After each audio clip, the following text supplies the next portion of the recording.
call on the way, just as I was pulling into the parking lot here to your valet parking. That was really great. By the way, is there where's the fog machine switch?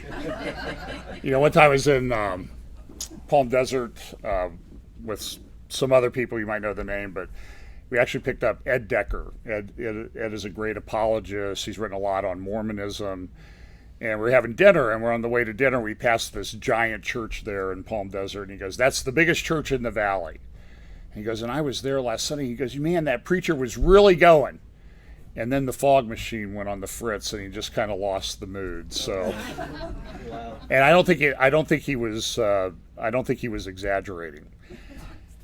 So today we're going to talk a little bit about, and now I have to remember that I have to do.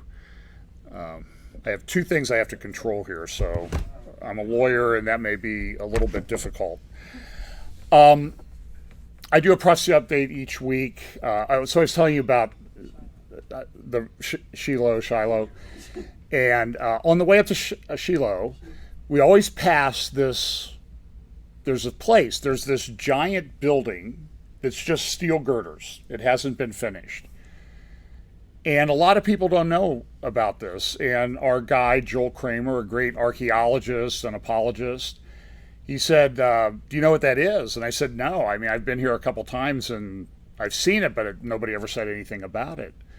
He said, "That's Gibeah." And what's Gibeah? That's the tribal seat, the tribal capital of the tribe of Benjamin. And who was from the tribe of Benjamin? Right, and the first king of Israel, Saul, was from the tribe of Benjamin. And there was a later Saul who was also from the tribe of Benjamin. And what this steel girder, unfinished building had been there, we were there, we chose to go there because it was the 50th anniversary of the Six-Day War while we were in Jerusalem. And we were there when President Trump came. And we left and went up to the Golan Heights that day because they had everything in Jerusalem shut down. But Gibeah, this is the unfinished palace of King Hussein of Jordan, who was the king of Jordan at the time.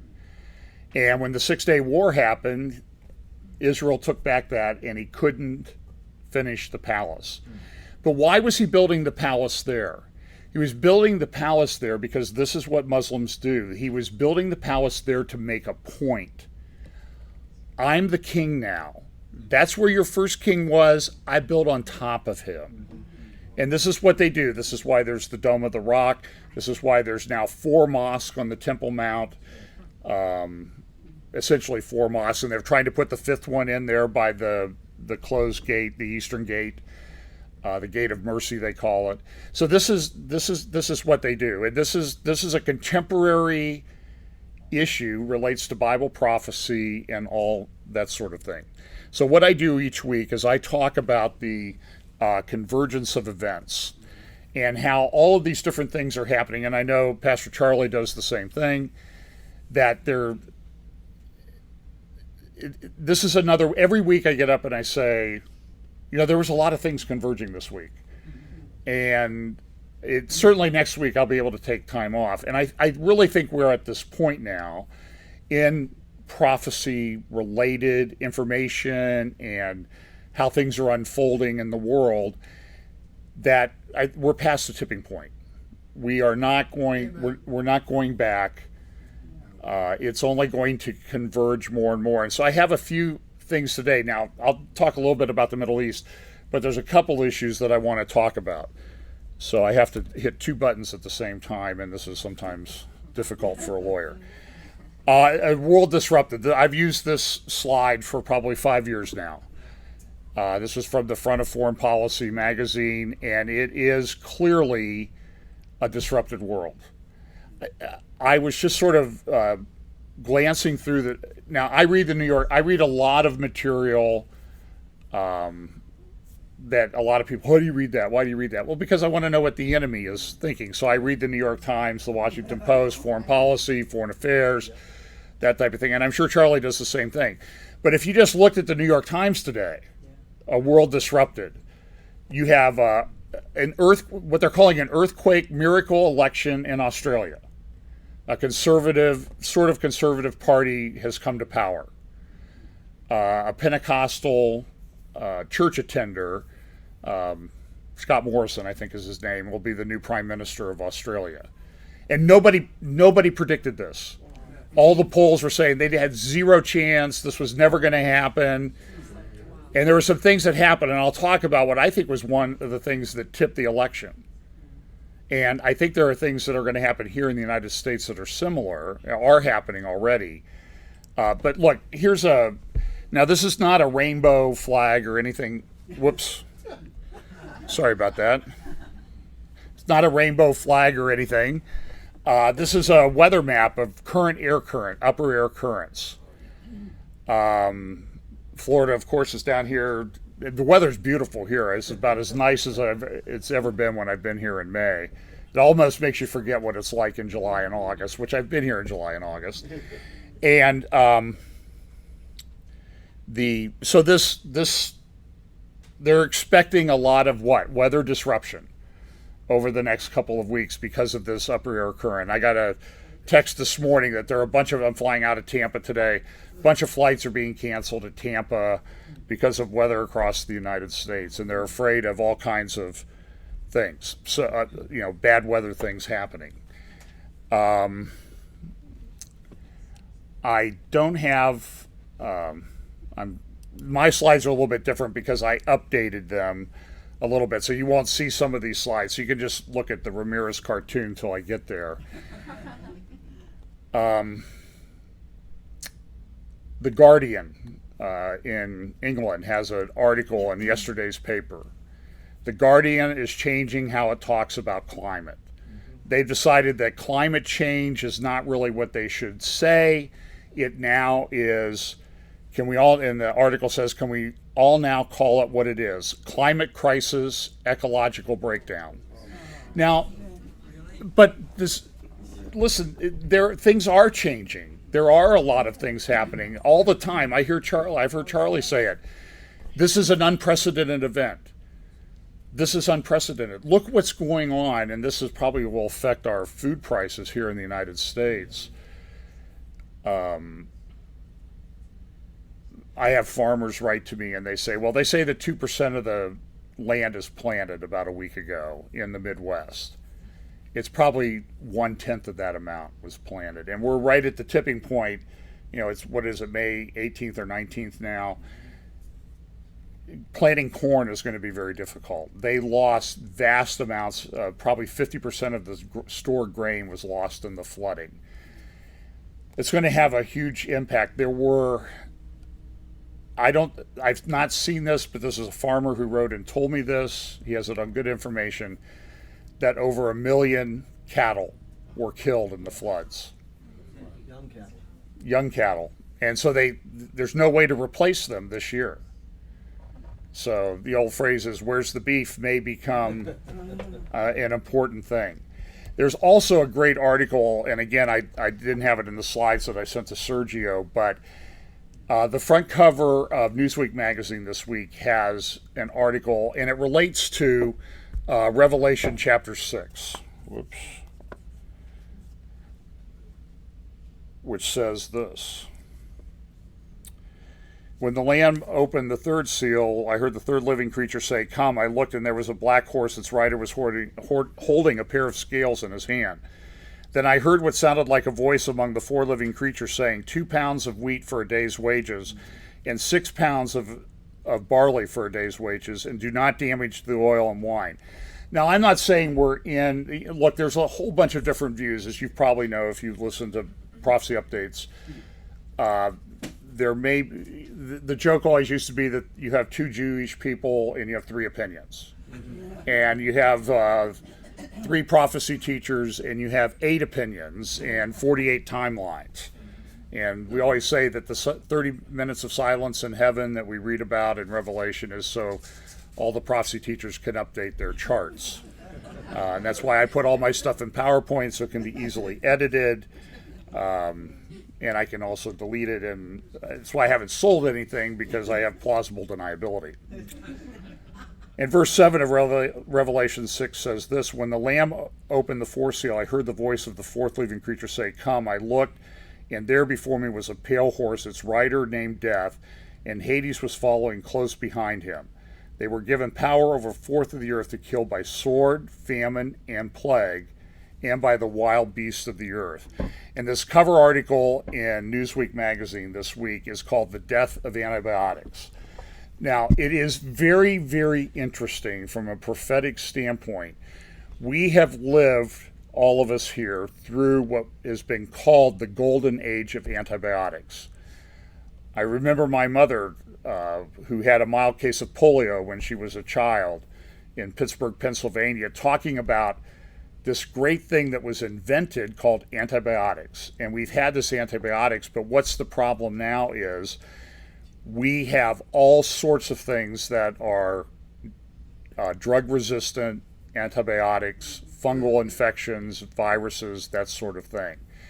And it's growing.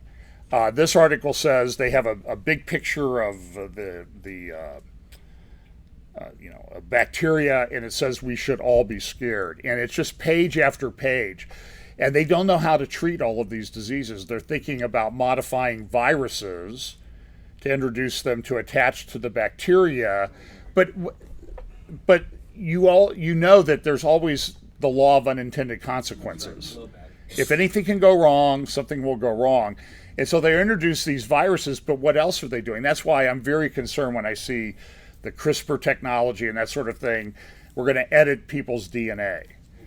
You first is what I say, because, you just have junk DNA. Okay, remove your DNA and we'll see how long you last. There are superbugs. They're estimating the cost of this will be somewhere over $100 billion. They don't know what to do. There are a lot of drug companies, antibiotic manufacturers, they're going bankrupt. New healthcare startups or drug startup companies are having a tremendous time getting everything together, and they're having financial problems. So this is something that's going to be, and one quote from the article, it says this: we're looking to find the next antibiotic, and there's nothing there. We're facing the specter of patients with infections we can't treat. And there was a big article in the New York Times a few weeks ago about an international fungal infection that's killing people, and you hardly hear anything about it. So that's, let's see, what's the next slide up here? Okay, now I'm back on track. This is interesting. This sort of shows where the world is. SAT adds score to gauge test takers' hardships. So now what you're going to do, if you come from a minority, you live in the wrong neighborhood, your parents don't make enough money, you get points added to your SAT score. You're not any smarter. Okay? Now we'll put people in prison for bribing college officials to get their kid in, but now the SAT comes along and I guess I would call them an accessory after the fact about the way they're doing this. And do you think they're going to come out of this smarter? Don't think so. This is what I think is one of the issues. Israel, that led to the change in the government in Australia. A rugby player named Israel Folau, F-O-L-A-U, he's from Fiji. He's a Christian, a very strong Christian, and he put up on Instagram essentially a paraphrase of a verse in Galatians: drunkards, homosexuals, adulterers, etc. won't inherit the kingdom of God. He says you need to repent or you're going to go to hell. The Rugby Association in Australia said that is a violation of our code of conduct, and your $4 million a year contract is hereby terminated. And he was fired. This is something that's going to happen. Now, I think that there's a lot of conservative people, Bible-believing people in Australia, and I think this election, we will eventually find, is a response to that sort of nonsense that they see happening. It's the same stuff that we see happening here in the United States. In fact, this week, and again, my slides don't show it, but the House passed the Equality Act. Have you heard about the Equality Act? And that will have an impact. That will affect people's jobs. It will affect religious freedom and the exercise of religious freedom. It's a matter of fact, this is what's going to happen. So that passed the House. I'm not confident that it won't pass the Senate. And if it passes the Senate, then the only defense is a Trump veto. And I don't know. I'm not a prophet, and I'm not going to predict what's going to happen. But I'm very concerned about it because you have a bunch of rhino senators, and a lot of them are going to flip over on equality. We all have to be about equality. But even people strong in the women's liberation movement, feminists have said this will destroy the feminist movement. And you'll have guys competing in girls track and weightlifting. It's just, I see this, and we know from Luke 17 that Jesus said, one of the characteristics of the time before the return of the Lord would be as in the days of Lot. And to which I always reply, I don't even think Lot had to put up with this stuff. Really, I mean, and it said he felt oppressed by the licentious behavior that he saw going on around him in Sodom. And it's incredible. So here is, I can't remember, I had a slide. There it is, Ramirez cartoon. We replace social interaction. It's the modern culture machine. It's one of these Rube Goldberg things. Frankenstein's monster says we replace social interaction, faith, morality, and compassion with technology, moral relativism, and indifference. And what do you think we get? We get a big mess in return. Now, there was a lady that died this week. Her name is Barbara Marx Hubbard. She was a New Ager. She was 103. She wrecked a lot of Christians, or so-called Christians, with her New Age beliefs, and we're all going to come together as one, and we'll all be part of this great oneness. So I'm not mourning her passing. Obviously I fear for her soul, and we'll see what happens here. So let me get up here to my next slide.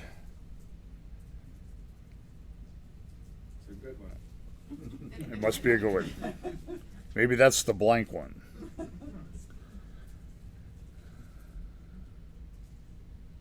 Oh, I have to hit show slide. Okay, now I can go back one. Again, getting a lawyer to do all these things is pretty difficult. Oh, a slide that I don't have for you, but I do for the people that watch it on we'll put this up on my YouTube channel when I get home eventually. China, you have heard, has a social credit system that's been put in place. People are being denied the ability to purchase airline tickets, train tickets, and that sort of thing in China. Right now, they estimate that 13 million people are under pretty much total restriction, essentially house arrest. They haven't had to put them in jail. They haven't had to pay. They really can't go anywhere. They're confined to their city. China says this. This was in the Global Times, the Chinese international newspaper, published under the auspices of the Chinese government. And it says, just listen to this. China's ongoing construction of the world's largest social credit system will help the country restore social trust. But Chinese analysts also urge the government to soon release regulations to improve data protection over concerns about privacy leaks. If drivers fail to pay a parking fee, this might be recorded in the future social credit system, according to the Beijing Municipal Commission of Transport in early May. Beijing also released revisions on its code of conduct for subway passengers, proposing that uncivilized behavior, I think you and I would probably fall within that category, including eating on the train, would be added to individual credit information. And they're doing this, it says here, the headline says, Social Credit System to Restore Morality. Now, I have a friend who has been involved in China I really won't go into it, but he's been involved with the underground church. And he says that Chinese society is the most corrupt thing he's ever seen in his life. Everybody will turn on everybody for very little money and report you to the authorities. So now we're going to go to this slide. Oops. Well, previous. There we go. This is good news. This is part of the good news part of this week's prophecy update. I always get accused, you only have bad news. And it's still news, right? This act was enacted by Alabama this week, essentially putting a restriction on all abortions in the state of Alabama. And boy, they are going crazy. The act essentially puts, as I said, restriction on all abortions.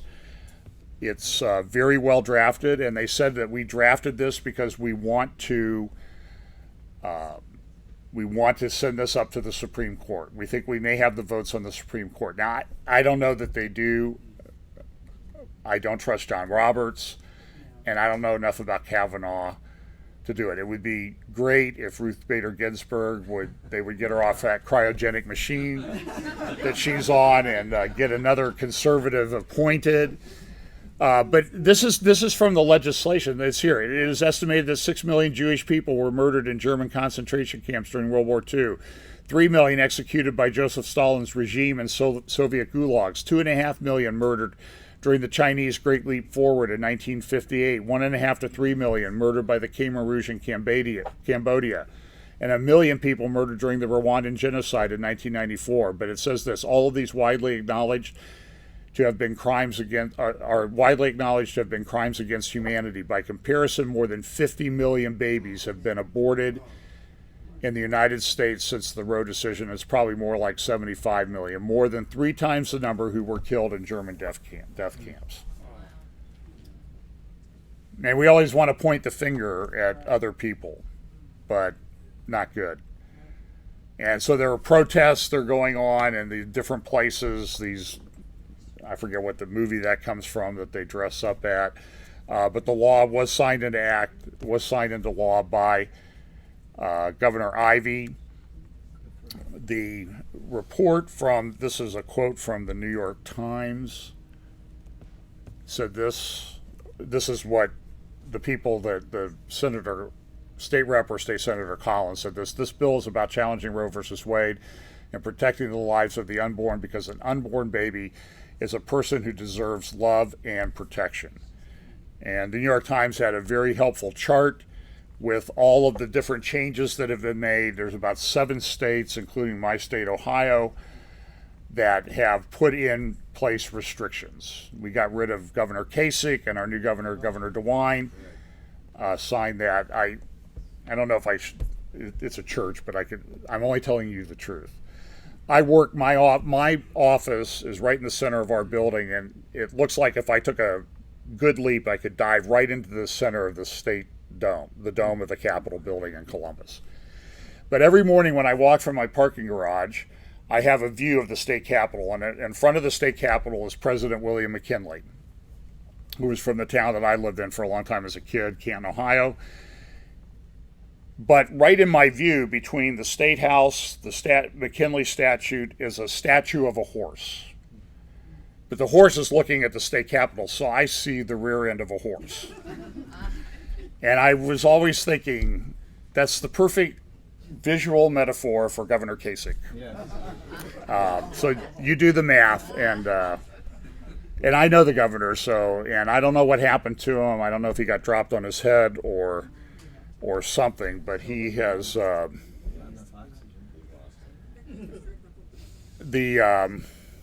so let me see what else I got here. Again, this is a little, Missouri passed a heartbeat law also the other day. So everything's changing. Matt Walsh tweeted. Now, I don't agree with Matt Walsh theologically at all, but he did tweet. He says, over the last 24 hours, pro-abortion people have threatened, because he supports these laws, have threatened to kill me, kill my wife, rape my daughter, and assault me.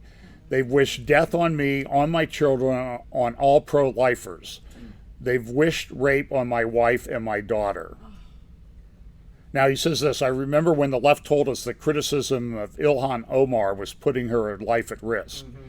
Will leftists have the same concern for the lives of my wife, my children, and myself? And the next one is a speech that was given by Pope Francis. I don't know why. Can he just retire already? I don't even think a lot of Catholics like him. Pope Francis demanded that a new supranational legal constituted body enforce climate change policies and other worldwide threats. He advocated a policy of decreased national sovereignty and increased global unity, claiming that planetary problems are exacerbated by an excessive demand for sovereignty on the part of states. The Pope is trying to convince the world that our only hope for peace, prosperity, and planetary salvation is to surrender our national sovereignty. And you can find it's not up in English, but you can find the English language version and run it through Google Translate. We have a lot of people are concerned about the rise of socialism. And I've often thought, look, the Pope came to the United States a few years back, 4 years ago, I think, and he spoke before Congress. And when he spoke before Congress, if you remember, you ought to go back and look at it because he cited 3 people in his speech as great examples of what we should do. One was Martin Luther King. And we'll leave that. You probably know where I come down on that. The next person that he talked about was Dorothy Day. Dorothy Day was a radical left-wing socialist Workers' Party person. And the Pope held her up as a great Christian example. Now, it just so happens that a lady in our church, Dorothy Day, lived for many years, for decades, with her uncle. So she knew Dorothy Day. She was not a Christian, but the Pope held her up as an example. And the third person he mentioned was Robert Merton, who was the monk who has really put in place contemplative spirituality. So look, there's a lot of people, a lot of theories. Is the Pope the false prophet? Is he not? My view is he's not a Christian. He's a leftist. And I think this leftism, socialism does play into this sort of global unity, political, religious system of the end times. So whether the Pope is the false prophet or not, I don't know yet. But he sure seems to be auditioning for it quite a bit. But even the New York Times this week, has an article on their front page yesterday about Venezuela reels as economy falls. Now, this is always interesting. Like every now and then, the New York Times, it's like reality kind of hits them in the face. But listen to this article. It says, Zimbabwe collapse under Robert Mugabe, the fall of the Soviet Union, Cuba's disastrous unraveling. The crumbling of Venezuela's economy has now outpaced them all. Venezuela's fall is the single largest economic collapse outside of war in the last 45 years. Kenneth Rogoff, an economic professor at Harvard and former chief economist of the International Monetary Fund, said this: it's really hard to think of a human tragedy of this scale outside of civil war. This will be a touchstone of disastrous policies for decades to come, if we have decades left. To find similar levels of economic devastation, economists at the International Monetary Fund pointed to countries that were ripped apart by war, like Libya earlier this decade or Lebanon in the 1970s. And they even have a chart that they put up. Let's see if I have it here. Countries with the highest rates of inflation right now. Venezuela, 64,000%. Zimbabwe, 247%. Iran, 137%. And we're trying to get that number up. And it seems to be working. Let me see. What's this one? This is also an interesting thing. The New York Times puts up this article about there's a lot of controversy over 5G. Is it good for you? Is it bad for you? Will it be good? Is it medically dangerous? And that sort of thing. And now the New York Times is saying, well, Russia is running around getting everybody all riled up that it's medically dangerous. I don't know if it's medically dangerous. If they put it up and it is medically dangerous, it's a bonanza. It's like the Lawyer Full Employment Act. So I have mixed feelings about how that's going to go.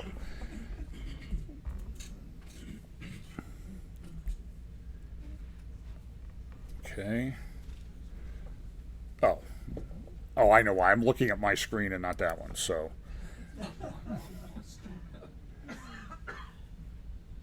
And so here's an article that talks about a fake assembly line to bolster disinformation, spreading fake news to bolster Iran. And Iran is involved in this propaganda. They have all these bots set up to try to get everybody in a tizzy, to get people thinking that, oh man, Iran is not that bad. And I see Christian news organizations falling for this stuff all the time. They really don't understand how evil Iran really is.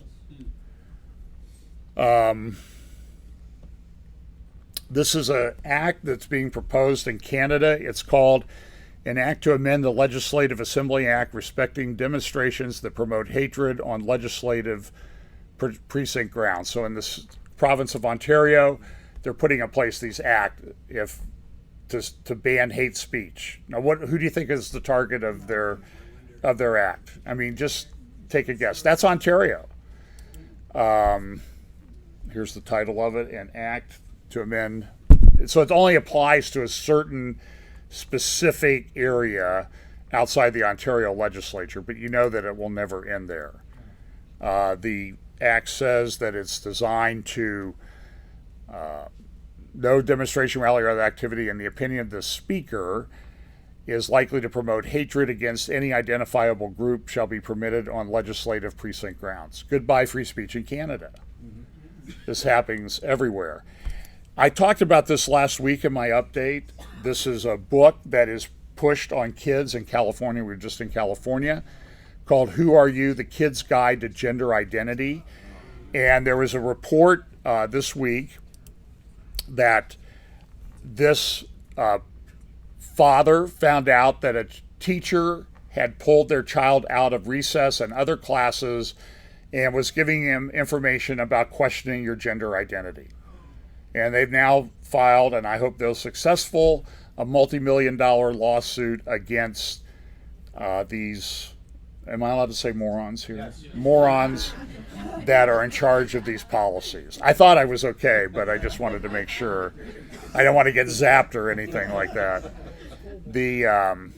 So this is the way it's going.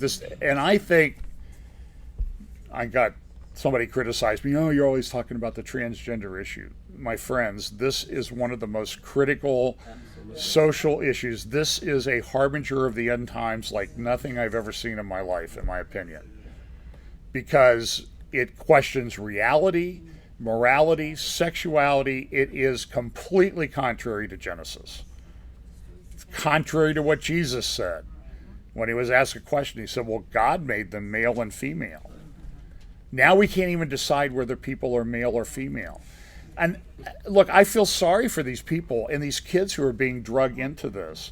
Go get my update from last week. I cited statistics from Australia about the number of children. Like they used to have in a 4-year period, they had 2 children that might have gone through transgender thing. Now they have like 75, 107, 160 in some of these categories. And it's having an impact. And this is what the left wants. This is what socialists want. They want to tear down all of the foundations so they can rebuild and put something in its place. This is from the Arab News. This week was the celebration of Israeli Independence Day. It's a great time. I mean, it's a miraculous rebirth of a country.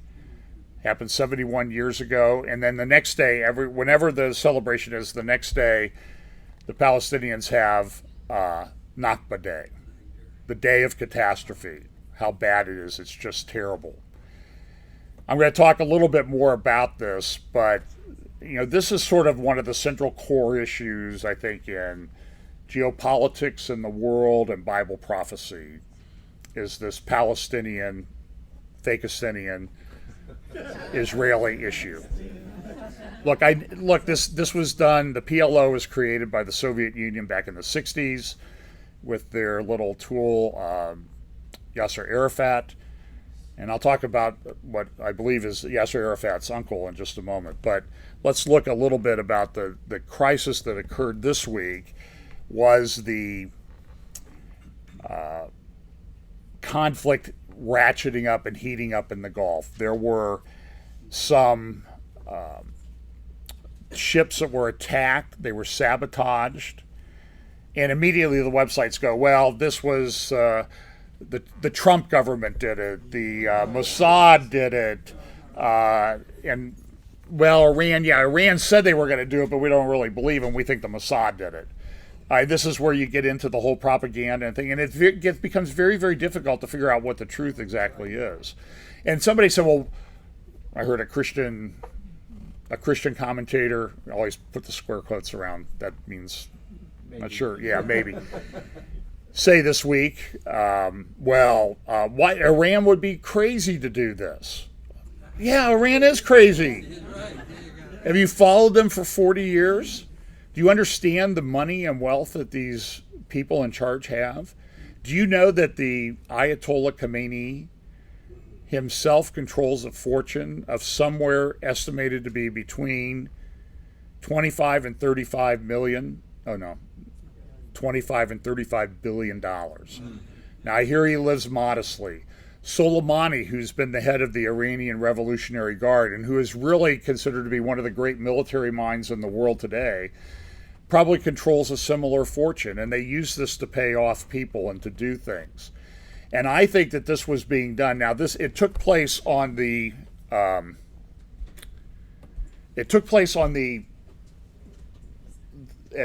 the United Arab Emirates Peninsula comes out into the Persian Gulf, the entrance to the Persian Gulf, the Straits of Hormuz. It was on the Gulf of Oman side, not on the Persian Gulf side. And what Saudi Arabia had done is they've built a pipeline through the United Arab Emirates there, so they don't have to have ships come through the Persian Gulf through the Straits of Hormuz. It was a way to get back at Iran. I think it's perfectly logical that Iran did this. They were trying to send a message and say, hey, you're worried about the Straits of Hormuz? You can't even come to the ports that before you get to the Straits of Hormuz, and we're going to come and get you. It's a big world, and I know everybody says there's certain people that control everything, and I'm just saying this: if somebody's in charge of all this, they're not doing a very good job of whatever they're doing because the world's a mess. But there are people that want to control everything. I don't deny that. So this is a headline in The Guardian: Iran tells militias to prepare for proxy war in the Middle East. So that was earlier in the week. Within a couple days, the newspapers, these are the Iranian newspapers, leader rules out possibility of war with the United States. Iran's leader says this from the Iran Daily: there will be no war with the U.S. Now, they also said there will be no negotiations with the U.S. either. So we're not going to talk to you guys at all about anything. So it kind of ratcheted up. There were talks about sending 120,000 U.S. troops to Iraq or the Middle East. I don't think that. I just don't think it's time yet. I think there's wars are coming, but I think they're going to be later this year if they're coming now. But I don't know, again, but I'm watching it, so I think it's, I don't want to run around saying, oh, war is on the horizon. This is an interesting article from the, and here, well, I have another article from Jerusalem Post today where it says that Iran dismisses the possibility of conflict and says it doesn't want more war, and that was their foreign minister, Zarif, who said that. But here in the Arab News, there's this article, Iran must not go unpunished. Our point of view is that they must be hit hard, it says. They need to be shown that the circumstances are now different. We call for decisive, punitive reaction to what happens so that Iran knows that every single move they make will have consequences. In the considered view of this newspaper, and this is a Saudi Arabian government newspaper, probably under the eventual control of Crown Prince, as some people call him, Mohammed Bone Sawman. In the considered view of this newspaper, there is to be a deterrent and punitive action in order for Iran to know that no sinister act will go unpunished. That action, in our opinion, should be a calculated surgical strike. And so what the Gulf states have done is they have authorized the U.S. request to deploy troops in the Gulf. Now, whether this happens or not, I don't know. In this morning's Jerusalem Post, Seth Frantzman has a good article that says the U.S. far left and far right blame Israel for Trump's Iran policy. So the far right says this, and everybody talks about the continuum of crazy views. You have the far right, far left. I don't think it's a line. I personally think it's a circle. That's right. And what in the common denominator where the right and left meet is anti-Semitism. That's one of the common ones. So they share those views. So I don't like the continuum. I like the circle. I wonder what I'll probably get. You must be a Freemason or something. I'll get those. Do you ever get those comments? So let's see here. The foreign policy this week said even Iran is scaring off its friends. It has very little friends left. In fact, there's a interesting article in The Economist this week about Putin's road to Damascus. Now, my question always is like, does it seem like Russia might be mentioned in Bible prophecy? Does it seem like Damascus is mentioned in Bible prophecy? So here's The Economist, which I'm sure doesn't watch Charlie or me do a prophecy update, or anybody else for that matter, or even look at the Bible. And that's why I always find interesting is when the secular press, the secular godless press, starts talking about things that we know that sort of leap right off the pages of the Bible. So here it's talking about this long article about Putin's road to Damascus. And it talks about, and I think this article is the stuff of fantasy, like, it's really gone pretty well for Putin in Syria. He's kind of elevated himself. Well, here's actually the quote that it says. Moscow has turned into the center for Middle Eastern diplomacy. In 2017, King Salman became the first Saudi monarch to visit Russia. Goes on to talk about the fact that Bibi Netanyahu has made numerous trips, well above a dozen now, to Russia. It says, strikingly in the second paragraph, Russia has been able to keep friends with all sides of the region's bitter rivalries, Israel and Iran, Turkey and the Kurds, Saudi Arabia and Qatar. For Russian military commanders, the war in Syria has been a proving ground for new tactics and weapons and a showcase for arms exports. Russia and Saudi Arabia also struck an unprecedented deal in early 2017 to limit oil output. And that's why gas prices have spiked up a bit, because of some of the tensions in the Gulf. I was in California 2 weeks ago, and let me back that up. California just a little over a week ago, and regular gas was right. You could find it at Costco for $3.80 for regular. And the governor of California's big article in the Los Angeles Times saying, we need to have an investigation as to why our gas prices are so high in California compared to the rest of the country. And I'm like, you don't need an investigation. You just need to take an IQ test, and we'll figure out what's happened. There's a great article in the Jerusalem Post on Friday by Jonathan Spire. I think Jonathan Spire, he's a Jewish, made Aliyah from England, was born in England. He's a brilliant writer. He's spent a lot of time in Syria investigating the situation, writing about the war. He has a book out called After the Fall. But when I see Jonathan write an article, I always try to find it. And it's talking about missiles in the desert.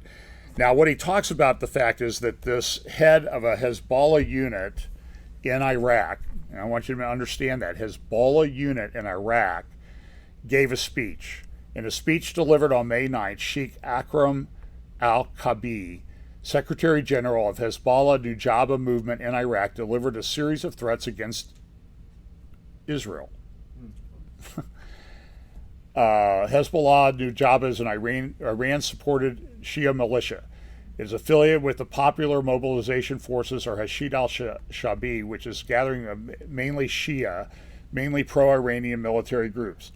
Kabi's speech is by itself of only passing interest, but it is an indication of the growing involvement of Tehran's Iraqi servants in Israel, in Iraq servants in Iran's preparations for conflict with Israel, and not only on the verbal level. So he gave this speech. He talked about, Israel and what the problems with Israel were. And the point of Jonathan's article, though, is that they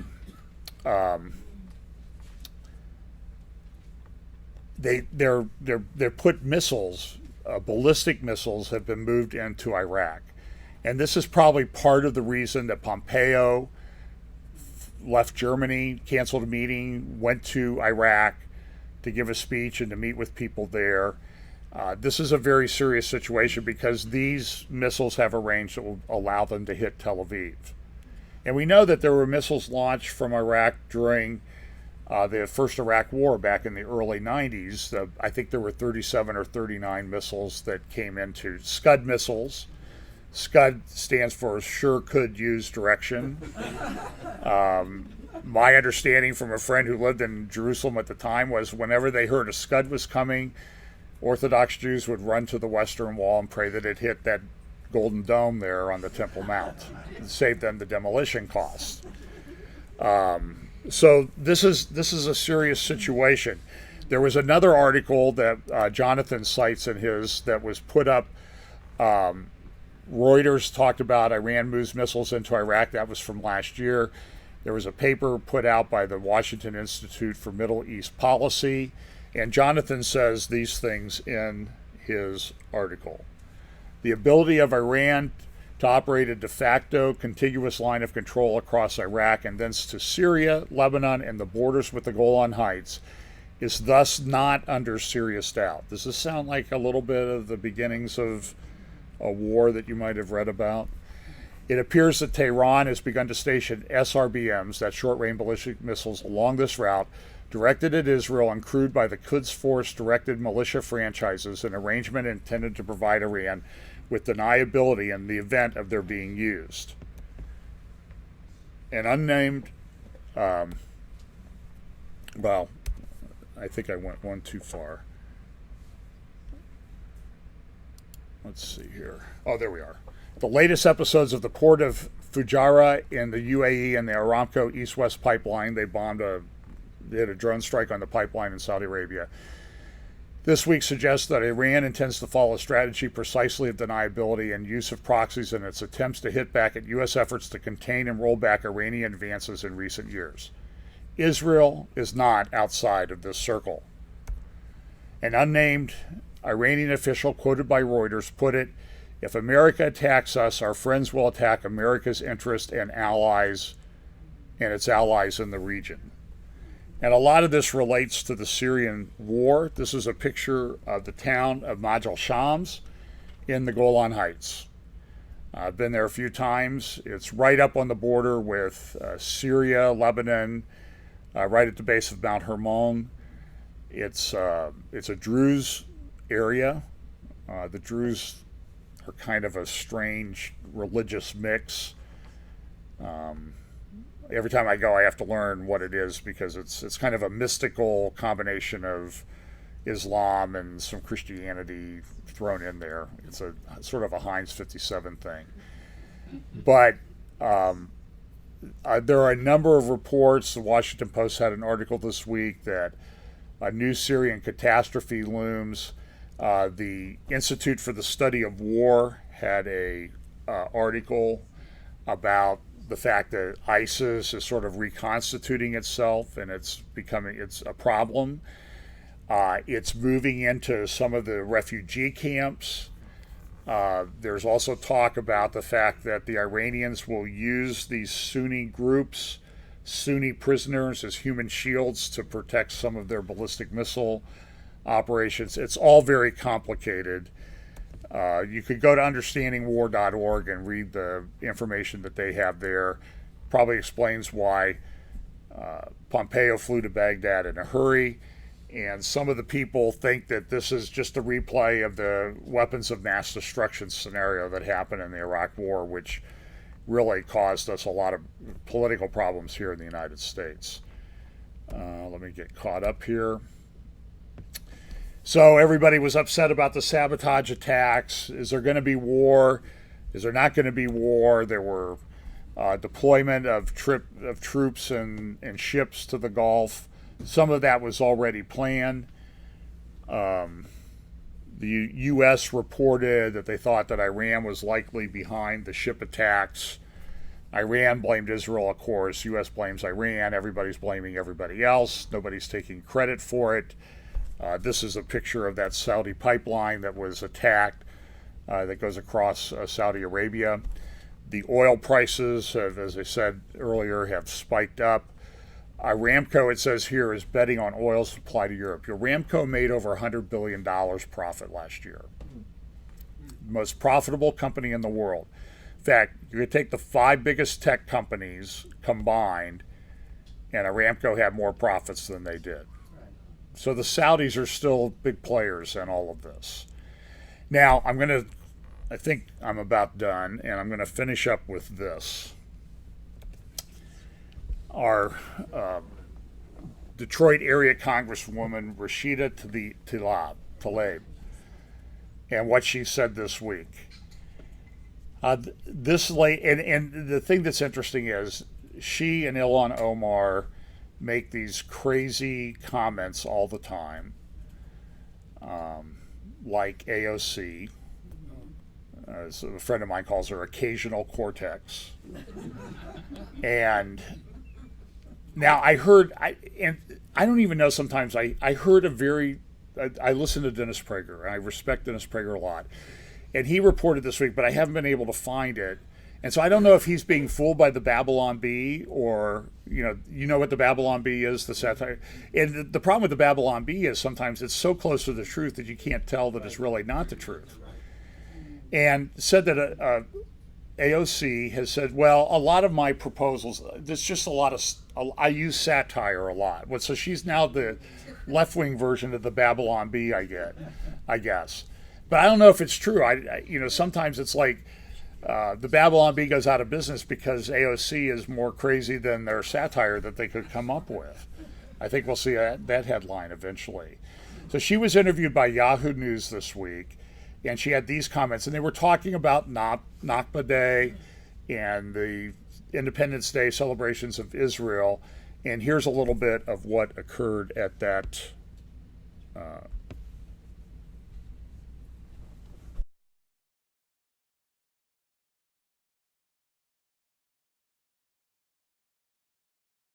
Congresswoman, you've created something of a stir by coming out in favor of a one-state solution in Israel and Palestine. And I think you may be the only Democrat who's publicly supported a one-state solution. So what is your vision for a one-state solution that meets both Palestinian and Israeli or Jewish national aspirations? Absolutely. And let me tell you, I mean, for me, just I think 2 weeks ago or so, we celebrated, it took a moment, I think, in our country to remember the Holocaust.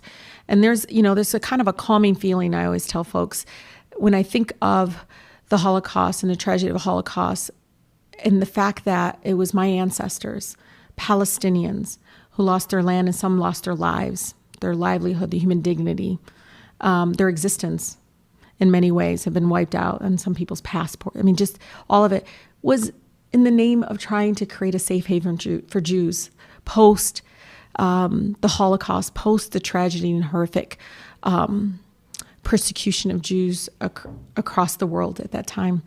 And I love the fact that it was my ancestors that provided that, right, in many ways. But they did it in a way that took their human dignity away, right? And it was forced on them. And so when I think about one state, I think about the fact that why couldn't we do it in a better way, where and I don't want people to do it in the name of Judaism, just like I don't want people to use Islam in that way. It has to be done in a way of values around equality and around the fact that you shouldn't oppress others so that you can feel free and safe. Why can't we all be free and safe together? Well, they sort of did, but not in the way that they said. Here is a editorial cartoon by Ramirez, who I think does the best editorial cartoons on the planet. They took my words out of context. She says, Jews have a safe haven because of my ancestors, one of whom is Hitler's ally, Amin al-Husseini. Putting Tlaib's words into context, Ramirez says. Do you know who al-Husseini was? He was the Hajjaman al-Husseini. He was the most important holy man outside of Mecca and Medina in the Middle East. He was appointed by the British in the early 1920s. He fomented Jew hatred on an epic scale. He would circulate rumors that the Jews were going to tear down the mosque on the Temple Mount and Jews would be slaughtered. There were dozens slaughtered in one such incident in Hebron. It was in Hebron 2 years ago, yesterday. I would say the 3 days that we spent there, we went to Hebron, the Herodian, Mamre, then we went to Shiloh, Shechem, Samaria, Mount Gerizim, Jacob's Well, all these different places. Then we went to Bethel and Ai, Jericho, the caves at Qumran. These trips to Israel, if you ever had a chance to go. These had a huge impact on us, and it was just a tremendous trip. But Aman al-Husseini went to Germany, fled to Germany during World War II, and was kept as a guest of Hitler. Now, you think Hitler would have kept him if he didn't have something to offer him? He hated Jews. There were people slaughtered. There's a great article in Tablet magazine this week about what happened to Jews. And it goes through and it cites all these examples of this person who survived the Holocaust, came to Israel, they became part of a village. During the 48 War of Independence, the village was attacked.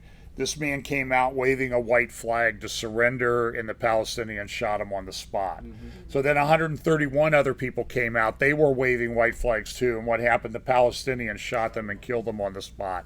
This happened over and over again, and so this lady who wrote this article on Tablet says this: there were 433 more Holocaust survivors killed by Palestinians and Jordanians violently opposing the creation of a safe haven for people who had survived the Holocaust, went to Israel and were killed by the Palestinians, opposing the creation of a safe haven for Jews in what had historically and spiritually been their homeland. To attempt to rewrite their well-documented experiences is to victimize them yet again in unforgivable and deeply anti-Semitic act. And this is a problem with the Palestinians. This is a picture of, let's see.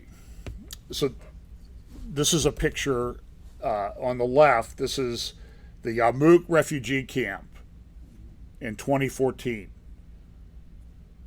Within the city limits of Damascus. Up here, that's another picture in the upper right-hand corner. That is what Damascus, that's what Syria did to the areas where the Palestinians lived in the Syrian civil war. The picture below is a picture outside of a Palestinian home outside of Ramallah.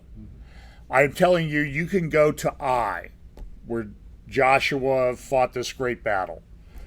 It says in Joshua that they killed the king, they put him in the temple area, and they covered it over with stones. When they excavated Ai in this location, in the temple area at the Tel at Ai, I've seen the pictures, you can look them up on the internet, there was a pile of stones 8 meters high over the temple area, exactly like the Bible said. But right next to this, it's now in what they call the West Bank, there are homes there that if you didn't know you were in Israel, you would think you were in Beverly Hills. And this is true all over. There's a home that you can see from Mount Gerizim that is one of the most magnificent mansions I've ever seen in all the places that I've traveled to. Sits way up on a hill. It says I was told that's the richest man in Palestine. This is the Balata refugee camp in, maybe I think I've come to, oh, there it is. Never mind. Go back one. There we go. That's a Balata refugee camp that you can see from Mount Gerizim in the city of Nablus. In the middle of Nablus is Shechem. In the middle of that area is Jacob's Well. It's a refugee camp. They've been there for 70 years. I went to the Christ at the Checkpoint. I just have a few more minutes. They had a Christ at the Checkpoint conference in Oklahoma City. I went to it. It was painful. But I happened to sit down, and a guy came and sat down next to me at dinner. It turned out he was the featured speaker. He was a Palestinian doctor. He now practices oncology in Toronto. He's a brilliant man. He had 3 daughters killed in one of the rocket exchanges that occurred. There's a lot. We don't know who it was, Palestinian rockets that killed them or not. He had 3 daughters and a niece killed. It's a horrible tragedy. I wouldn't wish this on anybody. But I asked him a question. This is when you confront these people, this is what you need to do. I asked him, I said, so I went to Shechem, I went to Nablus, and I saw Balata. I said, it looks horrible. He goes, oh, it's awful. We live in terrible conditions. He's from Gaza. I said, the conditions in Gaza are just as bad. Yes. I then said, can I ask you why? Why is that? They've been there for 70 years, and right next to Balata are modern apartment buildings like you might see driving down the street here in Sarasota. Well, it's the occupation, he says. It's the Israeli occupation. Sure. I said, okay, that's fine. In fact, there's this article from JCPA, the one that I showed you. I asked him these questions. I said, well, what about Jordan? I've been to Jordan. I've seen refugee camps there, and they're just as bad as Balata, if not worse. And well, he goes, well, we can't vote for people in Israel. We can't vote. We're denied the right to vote. I said, are Palestinians that are refugees in Jordan, are they allowed to vote? Oh, no, they're not allowed to vote. In fact, there's a lot of jobs they're not allowed to hold. And what's the reason for that? They're in an Arab country. The occupation. I said, you go up to Yarmouk in Damascus. I said, the conditions there are inhuman that the people live in. They've lived in those conditions for 70 years, doctor. Why is it that your people are mistreated more horribly by other Arabs, and you never say a word about that? Where's your courage? You complain about Israel because you can, but you don't go to Syria and complain about it. You don't go to Jordan and complain about it. And this article at the Jerusalem Center for Public Affairs says this: by all measurements, the situation of the Palestinians in the West Bank and definitely in Israel is much better than in any Arab country. You need to learn these facts. The essential fact is that there are Arab Knesset members. The Israeli Knesset is the only parliament in the world where there is a conspicuous and proud representation of Palestinian parliamentarians. They do not have such representation in Jordan or even in Ramallah or Gaza. Only beneath a picture of Theodore Herzl and the Israeli flag in the Israeli parliament can Palestinian parliamentarians speak and act freely. Even some Israelis complain too freely and even in defiance. And then I don't know if I got a slide for this or not. Nope, that's my 70-week slide. Amman, Jordan, they're all upset in Jordan. They don't know what's going to happen with the Trump plan, this Trump peace plan. They've received assurances that they're not going to put all the Palestinians over in Jordan. The king of Jordan is not a Palestinian. He's an Arab. His family used to control Mecca and Medina, the sheriffs of Mecca and Medina. They were kicked out by the Saudis. The British gave them this little kingdom here called Transjordan, and they're trying to protect it. So, and then last night there were some attacks in Damascus, and Syria's blaming Israel again. So look, it's all heating up, folks. It's really, I don't know how quickly all of this wraps up.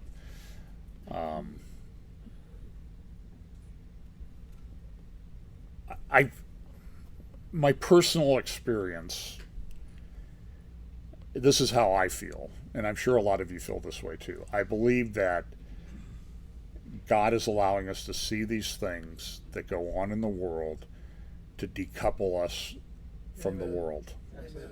And we ought to praise the Lord that he's doing that. That we'll be able to get our focus back on the things of the Lord and sharing the gospel. And by the way, I loved your sermon on the one gospel thing. That's a bugaboo of mine, and praise the Lord, you did what I wanted to do, and I never got around to it. So that was a great sermon. So I'll pray, and then we'll, I guess, take a break and Pastor Charlie give a sermon. So let's pray. Father, we are so grateful that thousands of years ago you saw fit to lay out the parameters of a future time in the world that would be stressful and difficult to live in. But we thank you for your grace in giving us, sharing that knowledge with us so that we can understand the times in which we're in and use that as motivations, not only for us to live personal lives of holiness, marked by holiness, but also to share the glorious gospel of Jesus Christ with others around us. Give us those opportunities and help us always to be ready to give an answer for the hope that lies within us. Bless us this week. In Jesus' name, amen.